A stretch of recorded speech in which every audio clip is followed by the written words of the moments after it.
Hello and welcome, I am King Zakri, and this is the top 5 jumping puzzles in Ascalon. First off, why Ascalon and not just the entire game? Well, simply because there are dozens of fantastic jumping puzzles, and I don't want to glaze over a bunch of them just for convenience. At least, not yet. Also, Ascalon is probably my favorite collection of zones in the game. There's just so much history shown through the visual presentation alone, it really is spectacular. Anyway, get ready to jump around. These are difficult, but they are so much more than that. They represent something more, they tell a story, or do something otherwise amazing. As a very important note, keep in mind that Guild Wars 2 is free to play, and every puzzle shown here is included in the free to play section. Even though you see me do it, you should still experience these for yourself. They are a lot of fun. Number 5, Daiso Plateau, Wall Breach Blitz. Wall Breach Blitz very well could be a lot of people's first jumping puzzle, and coincidentally, probably the most difficult. I've completed this jumping puzzle something like a dozen times by this point, but even I can still fall prey to mistimed jumps or impatience, forcing me to go all the way back to the start. All this pain for no grand chest. In fact, if you want map completion, you have to do this.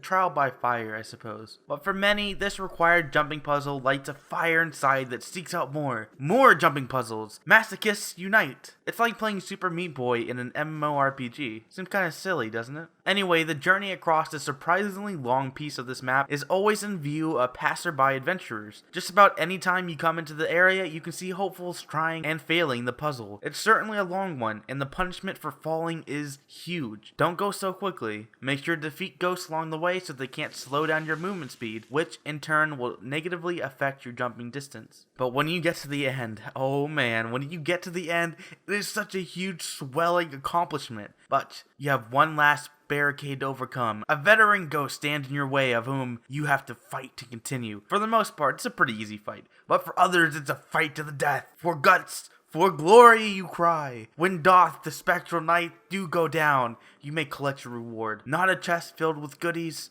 no.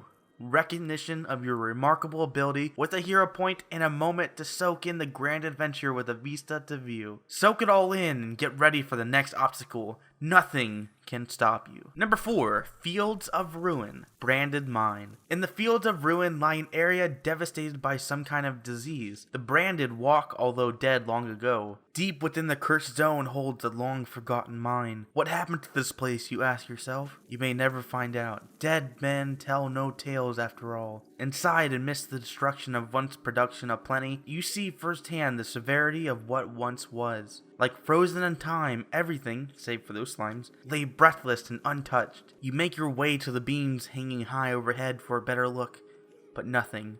No clues, only silence.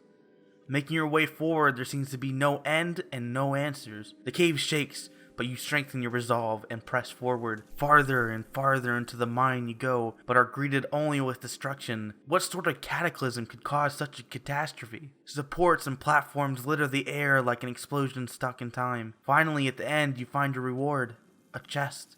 And a grand one at that, but otherwise leave with nothing more to show for your troubles. The next adventurer that comes forth will find only the same, a moment frozen, a video on pause, which, ironically, is beautiful in its own way. We will never discover what was or what will be, but it just goes to show you how much story you can show in so little, and why Branded Mine is by far one of my most favorite visual pieces in the entire game, if maybe not the best jumping puzzle. We move on. Number 3, Iron Marshes. Chaos Crystal Cavern. This one is probably the strangest but most straightforward jumping puzzle in the game. There are no tricks like bushes covering a route or towering heights or enemies to defeat. You go forward across an ocean of pillars, inching closer and closer to your prize. Along the way are spark things that will change how you progress, like zooming in your camera or making you quite large. These minor changes don't seem like much, but completely throw off your timing and ability to safely jump to the next pillar. I think this puzzle is a testament of working towards a goal little by little. You can see the end,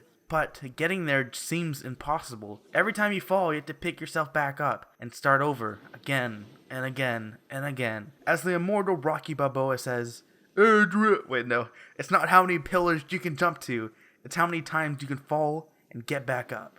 Maybe I'm crazy and I'm pulling these metaphors out of thin air, but I really think that ArenaNet is far too clever to have something so simple without their own meaning laid on top of it. I love this jumping puzzle. It's not like the other ones in the game. There are no beautiful sights or tricky Super Meat Boy jumps. It's just an endurance run with minor inconveniences that force you to change the way how you complete the goal. After all, why do we fall, Mr. Wayne?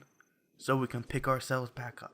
Number 2, Plains of Ashford, Loreclaw Expanse. Now this is a mini dungeon. Actually, this is the jumping puzzle that started my desire to want to make this list. Previously, I'd only done a few here and there, but this one really impressed me more than anything else. Just finding this hole in the wall is a pain. Thank you, base YouTube videos. Once inside, you must dodge traps, make jumps, and seek the finale of this abandoned structure. Towards the end, after going through the fire and the flames, you'll find your prize. You only have to defeat this captain person, but they're not enough to destroy you, hero. Alright then, so be on your way.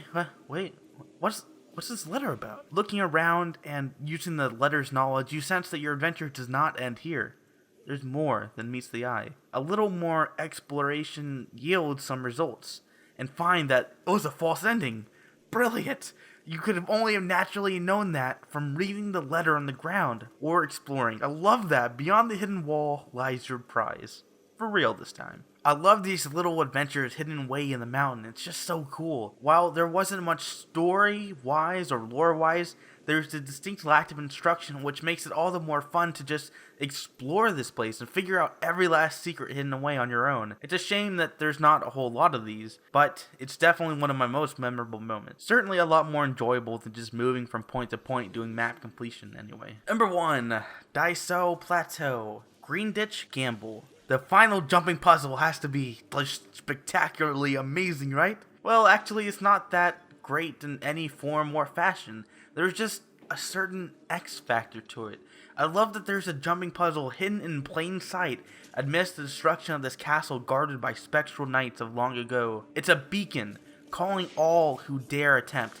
Come and get me, it says. Like climbing a mini mountain, you circle the tower looking for any foothold to climb even higher. Once finally at the top, there essentially is no prize. Not a tangible one anyway. Sure, the view is spectacular and you get a bit of silver, but the real reward is that you're a conqueror. Now, I know that sounds cheesy as hell, but like I said before, there's just something about the victory in itself as you peer down all around you. You had to make the tricky jumps, you had to fight the ghost, you had to think outside the box, and whatever else, just to win. That's it. To win. You're a winner, and this is what this jumping puzzle is all about. Anyway, geez, King, way to be like an English teacher and pull a whole bunch of nothing out of the air. I mean, I mentioned it before, but I really don't think that's the case. I think ArenaNet has expertly crafted these puzzles, not for a spot of fun on the side, but for something much more. Whether or not they explicitly added connotative meaning, I still pull these ideals from playing while playing. Collecting the footage for this series has been amazing, frustrating at times of course, but a spectacular experience all the same. I had never known that the jumping puzzle in this game could bring so much, but be hidden at the same time. Sure, you saw me do it, but really, you should try and experience them for yourself. They are a lot of fun. Once again, I have been King Decree from MMOplay.com. Thanks for watching.